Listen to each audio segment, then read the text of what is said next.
ஏன்னா இந்த தேர்தல் கமிஷன் இதை கொண்டு வருவதற்கான நோக்கம் சரியாக இருக்கலாம். ஆனா அதற்கான சூழல் இது கிடையாது.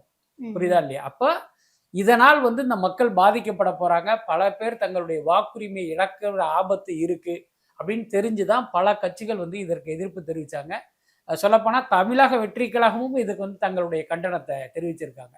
ரொம்ப வெளிப்படையா சொல்லணும்னா அதிமுக மட்டும் தான் இந்த எஸ்ஐஆருக்கு ஒரு ஆதரவான நிலைப்பாட எடுத்திருக்காங்க. அதுக்கு என்ன காரணம் அப்படின்னா, அவங்க பாஜகவுடைய மிரட்டலால் அந்த கூட்டணியில இடம்பெற்ற ஒரு கட்சியா அதிமுக இருக்கு. அதிமுகவை பொறுத்தவரைக்கும் பாஜக சொன்னதுக்கும் ஆமா, இனிமே சொல்லப் போறதுக்கும் ஆமா அப்படிங்கிற ஒரு மனநிலையில அவங்க இருக்காங்க. அதனால இந்த விஷயத்துக்கு அவங்க ஆதரவு தெரிவிச்சிருக்காங்க.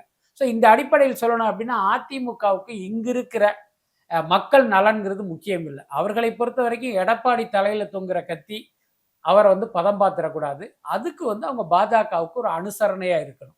ஸோ இதுதான் அவர்களுடைய நோக்கமா இருக்கு.